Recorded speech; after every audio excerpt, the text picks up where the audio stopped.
नीरज दोनेरिया, राष्ट्रीय संयोजक, बजरंग दल। जैसा कि सर्वविदित है, 2005 से बजरंग दल राष्ट्रीय साहसिक यात्रा के रूप में श्री बूढ़ा अमरनाथ चट्टानी राजौरी मेंढर क्षेत्र के अंदर, जो कि सीमावर्ती क्षेत्र में है, उस राष्ट्रीय साहसिक यात्रा रूप में निकालता है हर वर्ष।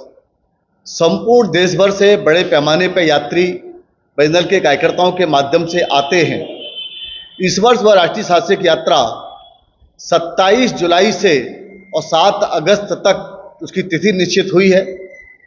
27 जुलाई को जम्मू के अभिनव थिएटर में विश्व हिंदू परिषद के संगठन महामंत्री माननीय मिलिंद परांडे जी और जम्मू कश्मीर के उपराज्यपाल माननीय मनोज सिन्हा जी के माध्यम से और पूज्य संत के माध्यम से उस यात्रा का उद्घाटन होगा और 28 तारीख को प्रातः 5 बजे यात्रा का पहला जत्था रवाना होगा, जो अखनूर, सुंदरबनी, राजौरी, मेंढर इन क्षेत्रों में उसके जलपान और भोजन के पंडाल के पड़ाव रहेंगे। और उसके पश्चात पुंछ में रात्रि को यात्रा का स्वागत सत्कार और रात्रि विश्राम रहेगा। उसके पश्चात 29 तारीख को सुबह पुंछ से यात्रा चलकर मंडी स्थित बाबा बूढ़ा अमरनाथ जी के दर्शन करेगी और दर्शन के पश्चात यात्रा वापसी में धुंधक माता मंदिर और राजौरी में भोजन और सुंदरबनी में रात्रि पड़ाव करेगी। और 30 तारीख को वह यात्रा वापस होते हुए शिवखोड़ी दर्शन करने जाएगी और शिवखोड़ी के पश्चात यात्रा का समापन रहेगा। ऐसे ही नियमित रूप से यात्रा वो चलती रहेगी 7 अगस्त तक, इसी क्रम में चलती रहेगी।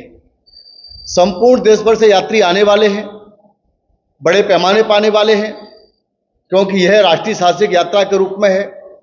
राजौरी पुंछ मेंढर क्षेत्र में जो अल्पसंख्यक हिंदू समाज है, उसके मनोबल को बढ़ाने की दृष्टि से है।